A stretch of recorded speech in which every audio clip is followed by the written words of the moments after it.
Hi అందరికి welcome back to the channel.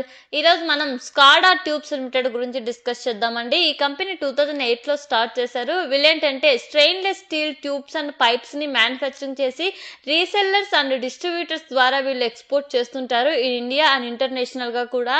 And 2 categories లో వీళ్ళ ప్రోడక్ట్ ని మ్యానుఫ్యాక్చరింగ్ చేస్తారు. అందులో ఫస్ట్ వచ్చేసి seamless tubes and pipes, second వచ్చేసి వెల్డెడ్ ట్యూబ్స్ అండ్ పైప్స్ అండి.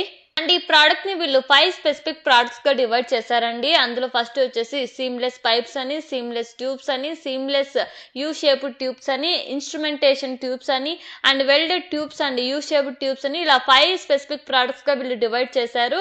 అండ్ ఈ ప్రోడక్ట్స్ అన్ని డిఫరెంట్ ఇండస్ట్రియల్ సెక్టర్స్ లో యూస్ చేస్తారు. ఫర్ ఎగ్జాంపుల్ ఆయిల్, గ్యాస్ అని, లేదా కెమికల్ ఇండస్ట్రీస్ లో కానీ, fertilizers, power, pharmaceutical, automotive, railways, ఇలా డిఫరెంట్ కైండ్ ఆఫ్ సెక్టర్స్ లో యూస్ చేస్తుంటారు.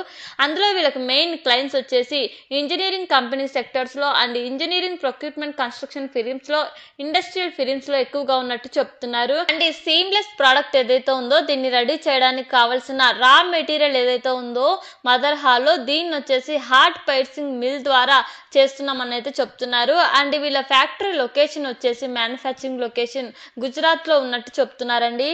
అండ్ ఇప్పటిదాకా విత్ ఇన్ ఇండియాలో వీళ్ళ ప్రోడక్ట్ వచ్చేసి 49 డిస్ట్రిబ్యూటర్స్ ఆర్ రీసెల్లర్స్ కి వీళ్ళ ప్రోడక్ట్ ని సప్లై చేసినట్టు చెప్తున్నారు. అండ్ అంతేకాదు 16 కంట్రీస్ కి ఎక్స్పోర్ట్ చేసినట్టు చెప్తున్నారు.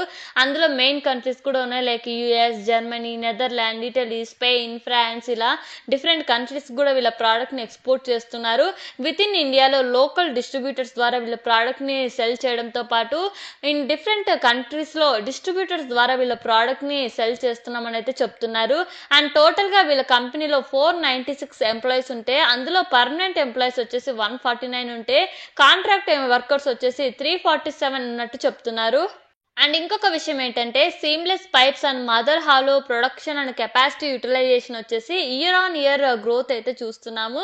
బట్ ఇక్కడ చూసినట్లయితే వెల్డెడ్ పైప్స్ నుంచి యూటిలైజేషన్ అనేది తక్కువగా ఉంది. సో దీనికోసం వీళ్ళు ఈ welded tubes and pipes business ని ఎక్స్పాన్షన్ చేయడం కోసం న్యూ మ్యానుఫ్యాక్చరింగ్ ఫెసిలిటీని అయితే బిల్డ్ చేస్తున్నాం. అండ్ 2026 ఫైనాన్షియల్ ఇయర్ కి మా ప్రొడక్షన్ కెపాసిటీ అనేది 12,130 మెట్రిక్ టన్స్ పర్ ఇయర్ ఉండేలాగా చూసుకుంటామని చెప్తున్నారు. సో దీన్ని బట్టి చూస్తే వీళ్ళ బిజినెస్ ని కూడా ఎక్స్పాండ్ చేసుకుంటూ వెళ్తున్నారు. And coming to the product wise revenue అండి, సీమ్లెస్ ట్యూబ్స్ అండ్ పైప్స్ నుంచి 78% రెవెన్యూ వస్తుంటే వెల్డెడ్ ట్యూబ్స్ అండ్ పైప్స్ నుంచి 0.3% రెవెన్యూ వస్తుంది. బట్ ఈ welded tubes and pipes utilization తక్కువ పర్సెంటేజ్ ఉంది. బట్ బిజినెస్ ని ఎక్స్పాండ్ చేస్తున్నారు కాబట్టి రాబోయే ఫైనాన్షియల్ లో మనం గ్రోత్ ని అయితే ఎక్స్పెక్ట్ చేయొచ్చు. అండ్ సేల్ ఆఫ్ సర్వీసెస్ నుంచి 0.6% రెవెన్యూ వస్తుంటే others like mother hollow and scraps నుంచి 20% రెవెన్యూ వస్తున్నట్టు చెప్తున్నారు. Coming to the financial data, 2022 లో వీళ్ళ రెవెన్యూ 195 crores ఉంటే 24 కి 400 crores పైగా ఇంక్రీజ్ అయింది. అండ్ ప్యాట్ చూసినట్లయితే 2022 లో 1 crore ఉంటే 24 కి 18 crores పైగా ఇంక్రీజ్ అయింది.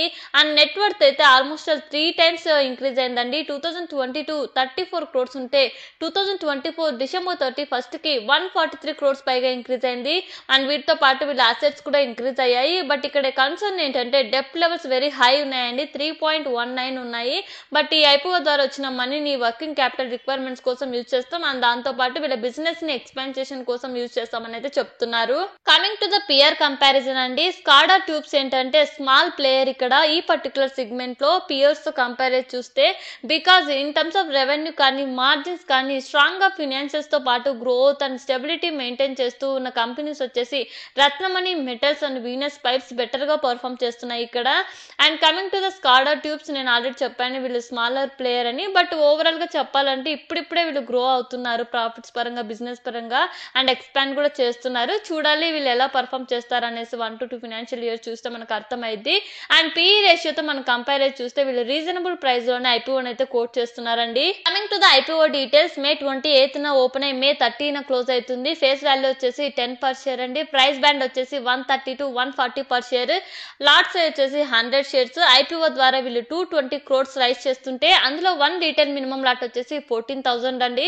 అండ్ మిగతా డీటెయిల్స్ మీరు స్క్రీన్ లో అబ్జర్వ్ చేయొచ్చు. Coming to the risk factors అండి, టాప్ 10 కస్టమర్స్ నుంచి ఆల్మోస్ట్ 58% ఆఫ్ రెవెన్యూ డిపెండెన్స్ ఉంది కాబట్టి ఈ కస్టమర్స్ నుంచి ఆర్డర్స్ క్యాన్సిల్ అయితే ఓవరాల్ బిజినెస్ కూడా ఇంపాక్ట్ పడే అవకాశం ఉంటుంది. అండ్ అంతేకాదు వీళ్ళకి డెప్ట్ లెవెల్స్ కూడా హైగా ఉన్నాయి. సో ఇది కరెక్ట్ గా మేనేజ్ చేయలేదంటే మాత్రం ఓవరాల్ క్యాష్ ఫ్లో మీద ప్రెజర్ పడి బిజినెస్ మీద కూడా ఇంపాక్ట్ పడే అవకాశం ఉంటుంది. And coming to the positive points అండి, ఫినాన్షియల్ గ్రోత్ అయితే మనకు కనపడుతుంది. అండ్ వీటితో పాటు రిటర్న్ మెట్రిక్స్ కూడా ఇంప్రెసివ్ గా కనపడుతున్నాయి. అండ్ ప్రాఫిట్ మార్జిన్స్ కూడా ఇంప్రూవ్మెంట్ కనపడుతుంది. కాబట్టి నేనైతే ఐపీ1 సబ్స్క్రైబ్ చేద్దాం అనుకుంటున్నా. ఒకవేళ మీరు చేయాలనుకుంటే మీ ఓన్ అనాలిసిస్ ఆర్ఎల్స్ మీ ఫినాన్షియల్ అడ్వైజర్ తో కనెక్ట్ అయిన తర్వాత డిసిషన్ తీసుకోండి. And as of now grey market premium వచ్చేసి 17% ఉందండి, ఇది చేంజ్ కూడా అవ్వచ్చు. అండ్ ఒకవేళ మీకు ఈ వీడియో ఇన్ఫర్మేటివ్ గా అనిపిస్తే please like, share and subscribe. And thank you for watching.